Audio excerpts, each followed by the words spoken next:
Hello అండి, welcome back to our channel Andhra రుచులు by మల్లిక.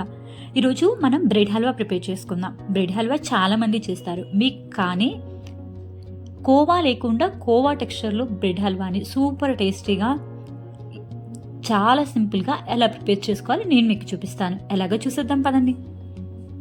ముందుగా మిల్క్ బ్రెడ్ ప్యాకెట్ తీసుకోండి. దీంట్లో నేను హాఫ్ బ్రెడ్ ప్యాకెట్ మాత్రమే చేస్తున్నానండి ఈరోజు. మీకు కావాలి అంటే కనుక ఫుల్ ప్యాకెట్ చేసుకోవచ్చు. దానికి కావాల్సిన మెజర్మెంట్స్ కూడా నేను మీకు చూపిస్తాను. ఇప్పుడు మన బ్రెడ్ పీసెస్ని 4 పార్ట్స్గా కట్ చేసుకోండి వీడియోలో చూపిస్తున్న విధంగా. చూస్తున్నారు కదండి, మనకి పీసెస్ అయితే ఈ విధంగా రావాలి. ఇలా మొత్తం కూడా కట్ చేసుకొని పక్కన పెట్టుకోండి.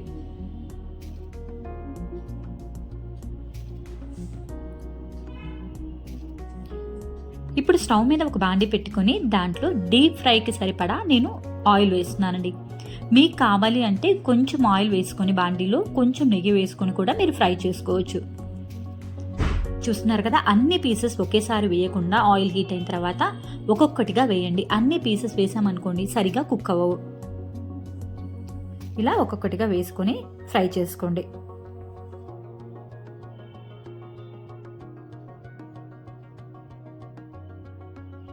ఇలా మొత్తం వేసిన తర్వాత కొంచెం కొంచెంగా అటు ఇటు తిప్పుతూ మనకి కలర్ మాత్రం గోల్డెన్ బ్రౌన్ కలర్ వచ్చేంత వరకు బాగా ఫ్రై చేసుకోండి. చూస్తున్నారు కదా, ఇలా టర్న్ చేసుకుంటూ ఫ్రై చేసుకోండి.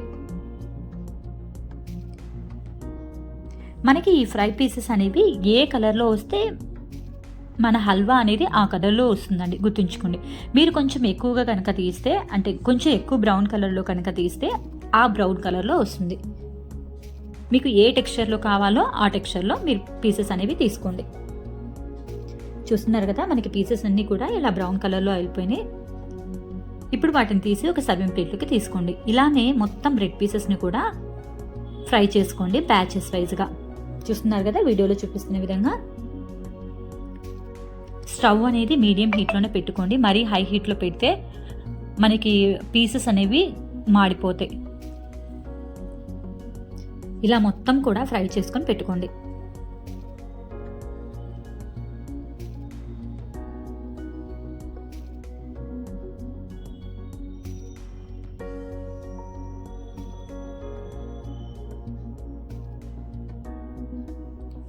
ఇప్పుడు ఒక ప్యాన్లో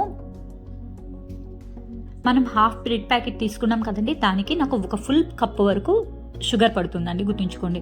అదే మీకు ఒక ఫుల్ ప్యాకెట్ కనుక మీరు వేస్తే ½ kg వరకు షుగర్ పడుతుంది.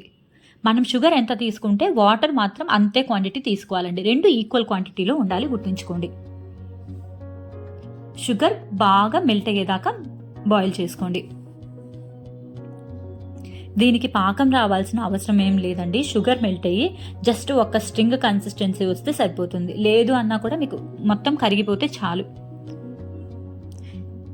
ఇప్పుడు మనం ఫ్రై చేసుకున్న బ్రెడ్ పీసెస్ని మొత్తం ఒకేసారి వేయకుండా ఇలా ఒక్కొక్కటిగా అడ్జస్ట్ చేసుకుంటూ వేసుకోండి, మొత్తం కవర్ అయ్యేలాగా. దీనికి మీకు ఫ్లాట్గా ఉండే ప్యాన్ అయితే మీకు కరెక్ట్గా ఉంటుందండి వేసుకోవడానికి. చూస్తున్నారు కదా, ఇలా అడ్జస్ట్ చేసుకుంటూ అలా పెట్టేసుకోండి. ఇప్పుడు మూత పెట్టి కదిలీయకుండా ఒక 2-3 నిమిషాల పాటు ఉంచుకోండి. అప్పుడు మన షుగర్ సిరప్ అంతా కూడా మనం వేసుకున్న బ్రెడ్ పీసెస్ అన్నిటికీ బాగా పడుతుంది. ఇప్పుడు ఒకసారి చెక్ చేసుకోండి, టర్న్ చేసి మనకి షుగర్ సిరప్ పట్టిందా లేదా అని.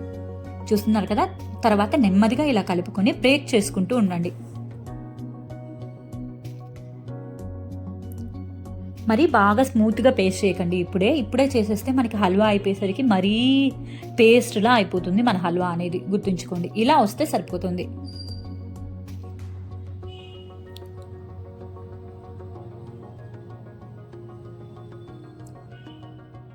ఇప్పుడు ఇందులో నేను పచ్చి పాలు వేస్తున్నానండి. ఇవి కాచి చల్లార్చిన పాలు కాదు, గుర్తుంచుకోండి. పచ్చి పాలు, ప్యాకెట్ పాలే వేస్తున్నాను. నేను తీసుకున్న క్వాంటిటీకి ఒక చిన్న ప్యాకెట్ ఉంటుంది కదండి, ఆ ప్యాకెట్ పాలని వేసాను. మీకు కావాలి అంటే ఇంకొంచెం పాలు వేసుకోండి. మీకు నేను చెప్పాను కదా, కోవా వేయకపోయినా కోవా టెక్స్చర్ రావాలని, అందుకని నేను పచ్చి పాలు వేశాను. అదే మీకు కాచి చల్లార్చిన పాలు వేసాను అనుకోండి, పాలు మీకు విరగవన్నమాట. ఇలా వేసుకున్నప్పుడు మీకు ఏమవుతుందంటే పాలు కొంచెం విరిగి మీకు కోవా టెక్స్చర్ అనేది వస్తుంది. టేస్ట్ కూడా చాలా బాగుంటుంది. ఇలా ఒకసారి ట్రై చేయండి. చూస్తున్నారు కదా, గుల్లగా వస్తుంది అనమాట, మనకి కోవాలాగా గుల్లగా వస్తుంది. ఇప్పుడు ఇందులోనే మీరు 1 టేబుల్ స్పూన్ వరకు నిమ్మరసం వేసుకోండి. మీకు ఒకవేళ పచ్చిపాలు వేసినా కూడా విరగకపోతే ఈ నిమ్మరసం వల్ల అయినా విరిగిపోతుంది. చూస్తున్నారు కదా, మన హల్వా అనేది గుల్లగా ఎంత కలర్ఫుల్గా వచ్చిందో. ఇలా ఒకసారి ట్రై చేయండి, హల్వా చాలా బాగుంటుంది. మీకు కోవా వేయకపోయినా సరే కోవా టెక్స్చర్ వచ్చేస్తుంది. ఇలా ఒకసారి ట్రై చేయండి ఫ్రెండ్స్. ఇలా బాగా కలిసేంత వరకు కలుపుకోండి.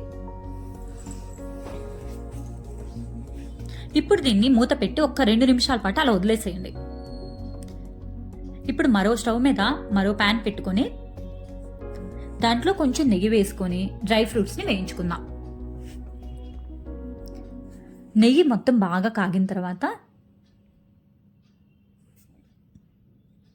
కొంచెం చిన్న పీసెస్గా కట్ చేసిన కొన్ని బాదం పప్పులు, కొన్ని జీడిపప్పులు, కొన్ని కిస్మిస్, మీకు కావాలి అంటే కనుక ఇంకేవైనా డ్రై ఫ్రూట్స్ ఉంటే వేసుకోవచ్చు.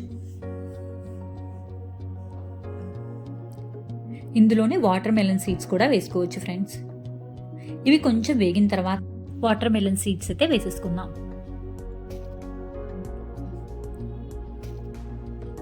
ఇవన్నీ కూడా కొంచెం గోల్డెన్ బ్రౌన్ కలర్ వచ్చేంత వరకు ఫ్రై చేసుకోండి. మరీ కలర్ ఎక్కువ రానివ్వకండి, లైట్ కలర్ వస్తే సరిపోతుంది. చూస్తున్నారు కదా, ఇలా వచ్చిన తర్వాత పక్కన పెట్టుకోండి. ఇప్పుడు మనం బ్రెడ్ హల్వాలో కొంచెం ఇలాచీ పౌడర్ వేసుకుని బాగా కలుపుకోండి.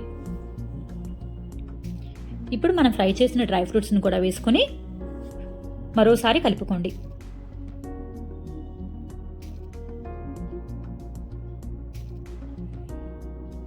చూసారు కదా ఫ్రెండ్స్, మన హల్వా అనేది ఆల్మోస్ట్ ఆల్ రెడీ అయిపోయింది. ప్యాన్కి కూడా సపరేట్ అయిపోతుంది. మనం నెయ్యిలో డ్రై ఫ్రూట్స్ వేయించుకున్నాం కాబట్టి ఆ నెయ్యి కూడా బాగా సపరేట్ అయిపోయి బయటికి రావాలి. అప్పటి వరకు మీరు హల్వాని కలుపుతూనే ఉండండి.